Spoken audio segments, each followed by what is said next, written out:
नमस्कार। आज का मुद्दा में आप सभी का स्वागत है। मैं हूं आदित्य नामदेव। आज का हमारा मुद्दा है बस्तर की लड़ाई, कांग्रेस का जोश हाई। छत्तीसगढ़ में पदयात्रा का अपना इतिहास रहा है, लेकिन पदयात्रा के इतिहास के बीच एक परंपरा मुक्का भी रही है, जो या तो लोकसभा चुनाव के समय होती रही है या फिर चुनाव के बाद। विधानसभा चुनाव और स्थानीय चुनाव के बीच अक्सर पदयात्रा होती रही, लेकिन अब जब चुनाव गुजर चुका है, विधानसभा चुनाव में अभी भी 3 साल से ज्यादा का वक्त बचा है, ऐसे में कांग्रेस का बस्तर को लेकर पदयात्रा का ऐलान सियासी सवाल भी पूछ रहा है और वजह भी जानने की कोशिश कर रहा है। सवालों और सियासत के बीच आज पूरे दिन छत्तीसगढ़ में ये जानने की कोशिश होती रही कि आखिरकार ये पदयात्रा दीपक बैज कहीं खुद के अस्तित्व बचाने के लिए तो नहीं निकाल रहे हैं। चलिए पहले रिपोर्ट देख लेते हैं, फिर चर्चा को हम आगे बढ़ाएंगे। बस्तर छत्तीसगढ़ का सबसे खूबसूरत इलाका। ऊंचे ऊंचे पहाड़, गहरी घाटी और ऊंचे ऊंचे पेड़ इसे और भी खूबसूरत बनाते हैं। बस्तर की इन सुंदर वादियों में नक्सलवाद भी एक बड़ा नासूर रहा है, जिसे खत्म करने जवान अंतिम लड़ाई लड़ रहे हैं, तो दूसरी ओर कांग्रेस सड़कों पर मुद्दों की लड़ाई लड़ रही है। बस्तर में 2 पदयात्रा निकाल चुके दीपक बैज तीसरी यात्रा की तैयारी में हैं। दीपक बैज फिर निकालेंगे पदयात्रा। 26 मई को बचेली से होगी शुरुआत। 3 दिन में तय होगा 30 किलोमीटर का सफर। जल, जंगल, जमीन और खनिज बचाने की लड़ाई। 28 मई को खत्म होगी कांग्रेस की पदयात्रा। समापन पर होगा दंतेवाड़ा कलेक्ट्रेट का घेराव। बस्तर में तीसरी बार दीपक बैज की पदयात्रा।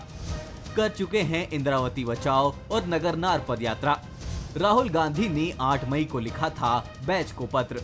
यात्रा निकालने पर पीसीसी चीफ को दी थी बधाई। कांग्रेस लगातार बस्तर के खनिज संसाधनों का मुद्दा उठा रही है। जल, जंगल, जमीन और खनिज संसाधन को बचाने के लिए 26, 27 और 28 3 दिन की फिर से न्याय यात्रा निकाल रही है और ये न्याय यात्रा रहेगा बचेली से दंतेवाड़ा तक 30 किलोमीटर से अधिक, और इसके साथ ही तीसरा दिन कलेक्ट्रेट घेराव के साथ हम समापन करेंगे इस न्याय यात्रा का। वहाँ बैलाडीला और अन्य जो खदानें हैं, जिस तरह से उनको लूटा जा रहा है और अपने व्यक्तियों को भारतीय जनता पार्टी लीज में दे रही है, उसका विरोध होना चाहिए। और हमारे प्रदेश कांग्रेस के अध्यक्ष दीपक बैज जी जो यात्रा कर रहे हैं, वो न्याय यात्रा है और वो लोगों की भलाई के लिए और बस्तर की भलाई के लिए न्याय यात्रा निकाल रहे हैं, जो बिल्कुल अच्छा कदम है और सराहनीय कार्य वो कर रहे हैं। इधर कांग्रेस की पदयात्रा को लेकर बीजेपी ने करारा तंज कसा और कहा कि कांग्रेस ने जो अन्याय किया उसके लिए पदयात्रा कर रहे हैं। आज भी जनता का सामना नहीं कर पा रहे और खनिज का जिस तरीके से, कोयले का जिस तरीके से दोहन किया गया, जिस तरीके से लोहे का दोहन किया, रेत का अवैध खनन किया गया, हर दृष्टि से उन्होंने छत्तीसगढ़ के साथ में जो अन्याय किया है, यदि उसके लिए वो माफी मांगने के लिए यात्रा निकाल रहे हैं, अच्छा है। कांग्रेस को देश की जनता ने, प्रदेश की जनता ने विपक्ष में बैठाया है, तो उनका जो काम है वो कर रहे हैं और वो करें, इनकी शुभकामनाएं। सालों से नक्सलवाद का दंश झेल रहे बस्तर को शांति की नई सुबह की आस है, तो नक्सलवाद खात्मे के साथ ही विपक्ष को जल, जंगल और जमीन की चिंता सताने लगी है। यही वजह है कि बस्तर की लड़ाई पर कांग्रेस का जोश हाई है। कहते हैं कि बस्तर की राजनीति नक्सलवाद से शुरू होती है और नक्सलवाद पर ही खत्म होती है। अब जब खुद नक्सलवाद अंतिम चरण में है, तो बस्तर को लेकर राजनीति करने वाले नेताओं को ये सवाल भी जरूर काट रहा होगा कि 2026 के बाद आखिरकार बस्तर की राजनीति किन मुद्दों पर खड़ी होगी। जल, जंगल, जमीन और खनिज बचाने की इस लड़ाई को पदयात्रा का अहम मुद्दा जरूर बताया जा रहा है, लेकिन बस्तर की राजनीति को करीब से जानने वाले लोग ये मानते हैं कि कांग्रेस दरअसल इस पदयात्रा के जरिए बस्तर में अपनी पैठ को दोबारा से मजबूत करने की कोशिश कर रही है और इससे भी अहम, दीपक बैज अपने वजूद को मजबूत करने की कोशिश कर रहे हैं। आखिरकार ऐसी पदयात्रा के मुद्दे पर बीजेपी का सवाल भी जायज बैठता है कि आखिरकार कांग्रेस को कैसे पता चल जा रहा है कि नक्सलवाद का खात्मा होते ही बस्तर से जल, जंगल और जमीन के साथ खनिज भी खत्म हो जाएगा। तो क्या कांग्रेस पदयात्रा के जरिए राजनीति की नई लकीर खींच रही है? क्या 2028 का एजेंडा अभी से सेट किया जा रहा है? और अगर बस्तर को बचाने की लड़ाई इतनी अहम है, तो क्या इस पदयात्रा को राहुल गांधी और खड़गे जैसे नेताओं का साथ मिल पाएगा? चलिए हम बहस की शुरुआत करेंगे। उसके पहले बंसल इसके कुछ सवाल है। क्या कुछ सवाल है? पहला सवाल, दशकों तक चुप रही कांग्रेस को अचानक बस्तर की लड़ाई क्यों याद आ गई? दूसरा सवाल, जल जंगल जमीन की लड़ाई लड़कर कांग्रेस खोई जमीन हासिल कर पाएगी? तीसरा सवाल, कांग्रेस की पदयात्रा को अन्याय यात्रा क्यों बीजेपी बता रही है? 3 सवाल हैं और अब मेहमानों से तारुफ कराऊंगा। रावतर जी हमारे साथ जुड़े हुए वरिष्ठ पत्रकार है, बहुत स्वागत करता हूं उनका। हमारे साथ सुरेंद्र शर्मा जी हैं, कांग्रेस के वरिष्ठ नेता है, प्रवक्ता है, बहुत स्वागत करता हूं। और हमारे साथ के एस चौहान साहब जुड़े हैं, भारतीय जनता पार्टी के नेता है, प्रवक्ता है, बहुत स्वागत करता हूं। सबसे पहले मैं शर्मा साहब के पास चलता हूं। शर्मा साहब, पदयात्रा अभी क्या जरूरी लग रही है कांग्रेस को? वो भी तब जब मुद्दे आप लोग चुनकर लेकर आए हैं। पदयात्रा के जो मुद्दे हैं आपके, उस मुद्दे की स्थिति अभी तक साफ नहीं हुई है। मसलन जंगल खत्म हो जाएगा, मिनरल्स उद्योगपति के हवाले हो जाएंगे, ऐसे भी दूर दूर तक कोई आशंकाएं हो सकती है आपके मन में हो, लेकिन अभी कुछ नजर नहीं आ रहा है। लेकिन ये विषय है आपकी पदयात्राओं का, क्या कुछ कहेंगे सुरेंद्र शर्मा जी? आदित्य जी, सबसे पहली बात तो ये है कि कोई भी राजनीतिक दल जो है उसकी जिम्मेदारी है कि वो सतत संगठन की प्रक्रिया को चलाते रहे, नए नए लोगों को जोड़ना, जनता के बीच में जाना। वर्तमान अगर हम विपक्ष में हैं तो इस सरकार की नाकामियों के संबंध में लोगों को अवगत कराना और अधिक से अधिक लोगों को कांग्रेस पार्टी में जोड़ना। इसके साथ ही साथ आम जनता के जो मुद्दे हैं, बस्तर का अगर कोई ये कह रहा है कि ये पहला प्रयास है, ऐसा कुछ नहीं है। आप याद कीजिए कि झीरम की जो घटना हुई थी वो परिवर्तन यात्रा ही थी, उसी जल जंगल जमीन की ही बात थी, उसी आदिवासियों की ही बात थी। और जब तक बस्तर में नक्सलवाद का विषय अलग छोड़ दें, तो वहां के जल जंगल जमीन पे जब तक आदिवासियों का हक नहीं होगा, उसके उत्पादन पे उनको सही हक नहीं मिलेगा, उसकी सही कीमत नहीं मिलेगी, उनको आगे बढ़ने का अवसर नहीं मिलेगा, तब तक जो है आप संपूर्ण छत्तीसगढ़ के, विकसित छत्तीसगढ़ के या विकसित बस्तर की कल्पना नहीं कर सकते। तो कांग्रेस पार्टी अपनी जिम्मेदारी का वहन कर रही है। ये इसको किसी अन्यथा रूप में लेने की आवश्यकता नहीं है। ये अभी आरोप हमारी आशंका है, आरोप नहीं है। मगर उसके बावजूद क्या अगर परीक्षा के पहले ही पढ़ाई कर ली जाए तो क्या बुराई है? तो हम जो है पहले से तैयारी कर रहे हैं कि बस्तर जो है शांतिप्रिय इलाका है, छत्तीसगढ़ का स्विट्जरलैंड है, पूरा हिंदुस्तान। मतलब शर्मा जी, पता है ना कि पेपर में क्या आने वाला है, इसलिए पहले से तैयारी कर रहे हैं आप? पेपर आउट है क्या? पहले से पता है पेपर में क्या आने वाला है कांग्रेस को? पेपर आउट, हमको शंका है कि कुछ कुछ लीकेज कहीं कहीं हो जाता है, तो शंका उस बात को मैं नहीं कह रहा हूँ, मैं उन बातों को पकड़ता नहीं हूँ। मैं एक ही बात कह रहा हूँ कि बस्तर के जल जंगल जमीन पे वहां के जो निवासी हैं उनका अधिकार होना चाहिए, उनको आगे बढ़ने का अवसर मिलना चाहिए। कांग्रेस पार्टी विपक्ष में है, ये उसकी जिम्मेदारी है कि आम जनता को सजग करें और भारतीय जनता पार्टी को, सरकार को सतर्क करें कि आप इनके हकों के प्रति, इनके अधिकारों के प्रति, इनकी उम्मीदों के प्रति अगर आप कुठाराघात करेंगे तो कांग्रेस पार्टी चुप नहीं रहेगी। हमारा संगठन अपना काम कर रहा है। इसमें भारतीय जनता पार्टी के नेता इसको अन्याय यात्रा बोलते हैं। मेरे को समझ में नहीं आता कि भारतीय जनता पार्टी को कांग्रेस का हर गतिविधि अन्यायपूर्ण लगता है। ऐसा क्यों भाई? आपको सत्ता मिल गई है, जनता ने आपको चुन दिया है, आप अपना काम कीजिए। हम जनता के पास अपनी बात कह रहे हैं, जनता फैसला करेगी। अगर आपको जनता के पास जाने में भी तकलीफ है तो वो भी आप बताइए। ठीक है चौहान साहब, आप लोग नक्सलवाद का खात्मा क्या इसलिए कर रहे हैं ताकि जल जंगल और जमीन को खत्म कर सके? और अगर नहीं तो कांग्रेस किसे बचाने की लड़ाई लड़ रही है? चौहान साहब, बहुत ही अच्छा प्रश्न आदित्य जी कि कांग्रेस किसे बचाने की लड़ाई लड़ रही है। मैं ये पूछना चाहता हूं हमारे साथी प्रवक्ता से। उन्होंने खुद बोला, बहुत ही वरिष्ठ प्रवक्ता हैं, नेता हैं कांग्रेस के, और खुले मतलब दिल से उन्होंने बोला कि ये हमारी आशंका है, ये इसके कोई ठोस आधार नहीं। इसका मतलब ये है कि ये राजनीतिक मुद्दे हैं, कोई संवैधानिक मुद्दे नहीं है, कोई तथ्यात्मक मुद्दे नहीं। ये इल्यूजन पे लड़ रहे हैं कि जंगल खत्म हो जाएगा, जल खत्म हो जाएगा, जमीन खत्म हो जाएगी, हमारे जो मिनरल्स हैं वो खत्म हो जाएंगे, ये दे रहे हैं किसी को। तो ऐसी चीजें जो आप मतलब इल्यूजन पे कर सकते हैं। ना आपके पास कोई ठोस आधार है, ना का कोई तथ्य है, ना कोई आपके पास डाटा है, और ना ही कोई आपके पास कोई मतलब ठोस रोड मैप है। ये सिर्फ और सिर्फ आप इसलिए कर रहे हैं क्योंकि आपके पास बस्तर के लिए मुद्दा नहीं है, और बस्तर जिसके लिए आज पीछे था, वो भारतीय जनता पार्टी उसको स्टॉप करने की कगार पे खड़ी है।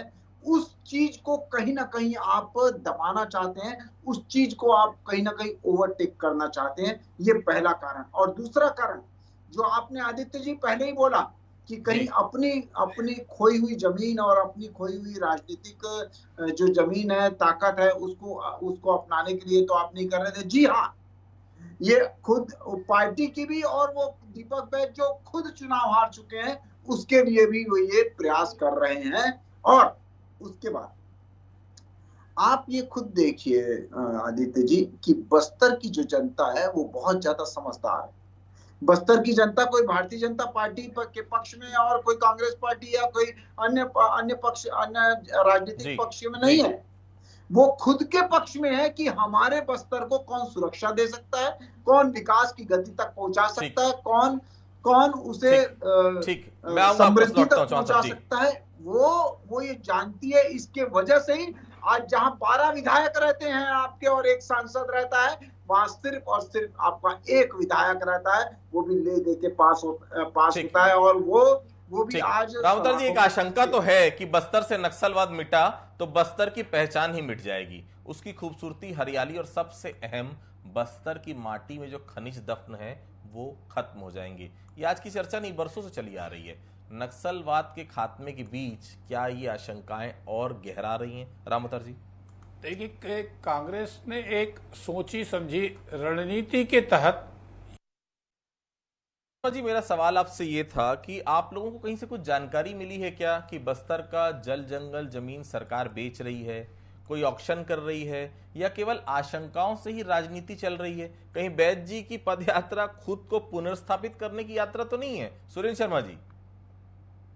ये आशीष जी, हमारे मित्र ने कहा कि कांग्रेस सिर्फ आशंका व्यक्त करती है, तो मैं को याद दिलाना चाहता हूँ कि हसदेव में जो जंगल कटाई हुई, जिस तरह से बेरहमी से वहाँ जंगल काटे गए, वहाँ के ग्राम सभाओं के विरोध के बावजूद, वहाँ के लोगों के विरोध के बावजूद, इसके अलावा पूरे देश में अगर आप देखेंगे तो चाहे रेलवे का प्लेटफॉर्म हो, चाहे एयरपोर्ट हो, चाहे बंदरगाह हो, चाहे सार्वजनिक उपक्रम के जितने भी संस्थान हो, उनको सार्वजनिक स्थानों से लेकर के, जनता से लेकर के, जिस तरह से निजी कंपनियों को दिया गया है, निजी व्यक्तियों को दिया गया है, निजी सरमायादारों को दिया गया है, या देने की जो कोशिश हो रही है, जो ये हमारे देश के प्रधानमंत्री स्वयं कहते हैं मेरे नस नस में व्यापार, ये हम नहीं कहते।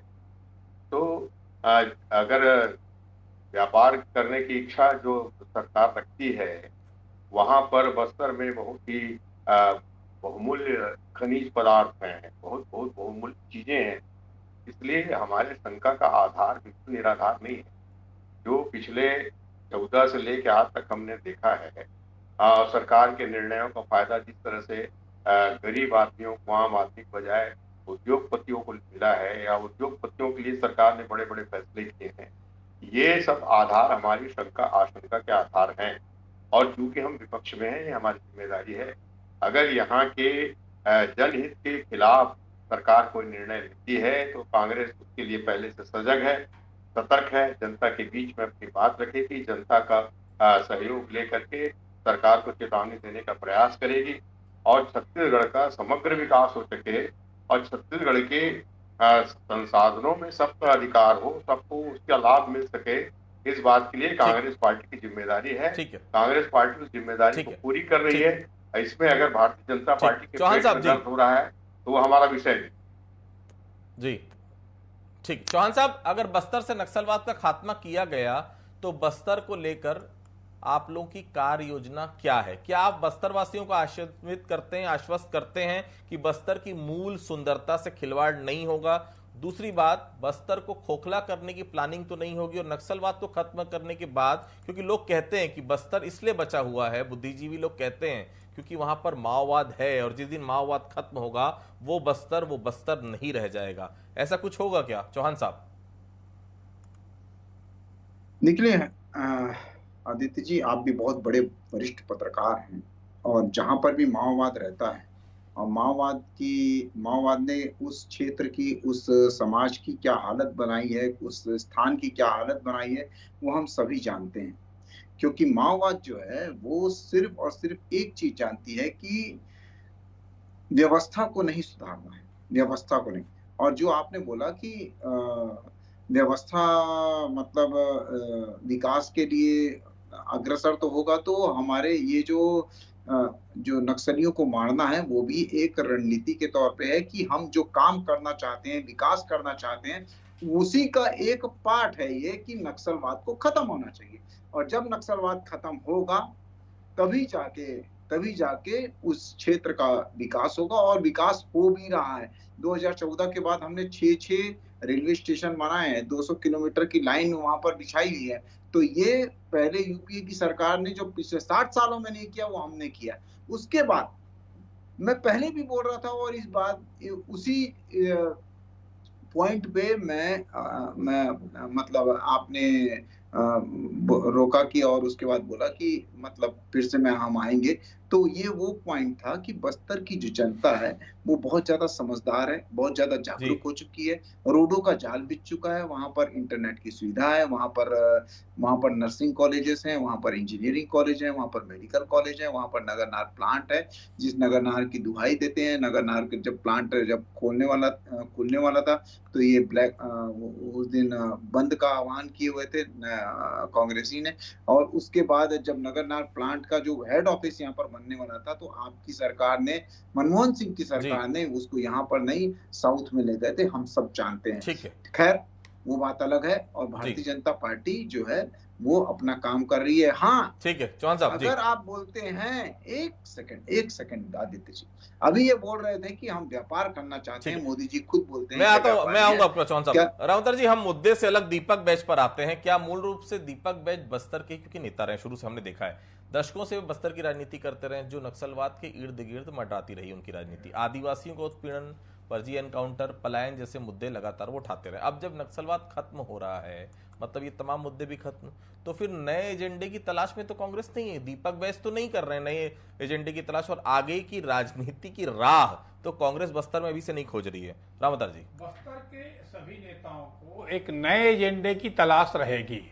वो इसलिए रहेगी कि बस्तर में नक्सलवाद खत्म होने के कगार में, अभी नक्सलवाद के कारण जो है विकास के मुद्दे पर भाई पहुंच नहीं पाते, काम नहीं होते, डर, भय, अशिक्षा, कई ऐसी बातें जो है नक्सलवाद के कारण कहकर चुप हो जाते थे। परंतु जब अब नेताओं को अगले चुनाव में नेताओं को विकास के मुद्दे को ले जाना पड़ेगा, वो भी विकास ऐसे हो जो बस्तर की जनता के अनुरूप हो, बस्तर की संस्कृति के अनुरूप हो, और बस्तर के लोगों का विकास हो। अभी हजारों करोड़ रुपया बस्तर के लोगों के विकास के लिए पहुंचा, परंतु वो भ्रष्टाचार के चढ़ गया भेंट। वो इसलिए चढ़ा कि नक्सली और ठेकेदारों की मिलीभगत, अधिकारियों की मिलीभगत के कारण वहां पैसा तो गया, परंतु पैसे का सदुपयोग नहीं हुआ, विकास के नाम पर कुछ लोगों को फायदा हुआ। अब बस्तर में क्या वैसी फिर चलेगा? अब तो नक्सलवाद खत्म हो गया, डर हो गया। जो एक तरह से नक्सलवाद के खत्म होने के बाद जो जिस तरह से मैदानी इलाके हैं, मैदानी इलाकों की राजनीति का दूसरा तरीका है, सोच है, वहां लोगों का जनसंपर्क हो, बातचीत हो, विकास वहां पहुंचे, पानी, बिजली, सड़क, ये बात कही जाती थी, वही बात वहां बहुत जोरदार तरीके से उठेगी। शायद उन मुद्दों को पहले उठाकर अपनी जमीन तैयार करने में दीपक बैज लगे हैं। ऐसा लगता है इस पद यात्रा के बहाने एक नया संदेश लेकर जाने की कोशिश है। बिल्कुल। तो देखिए, आप शुरू से जानते हैं, शुरू से छत्तीसगढ़ को आपने देखा है 2000 से 2025, उसके पहले भी साफ तौर पर कहा जाता है जिसने बस्तर को साध लिया उसने पूरे छत्तीसगढ़ को साध लिया। हालांकि 2 पदयात्रा इसके पहले जो कांग्रेस की रही है वो आशानुरूप नहीं रही है, पब्लिक का वो सपोर्ट जो मिलना था अभी तक नहीं मिला है। लेकिन आने वाले समय के लिए निश्चित तौर पर बस्तर के नेता एक नई जमीन तलाश कर रहे हैं। अब ऐसे में नक्सलवाद जब खत्म हो जाएगा, जो कि दिख रहा है बहुत साफ कि आने वाले समय में नक्सलिज्म खत्म हो जाएगा, तो ऐसे में बस्तर के नेताओं की राजनीति का जो राह है वो क्या अभी से तलाशने की कोशिश अलग अलग माध्यमों से की जा रही है। आप सभी हमारे से जुड़े, आप सभी लोगों का बहुत बहुत धन्यवाद। आज का मुद्दा में फिलहाल इतना ही, बाकी खबरों के लिए आप लगातार बने रहिए बंसल न्यूज के साथ। नमस्कार।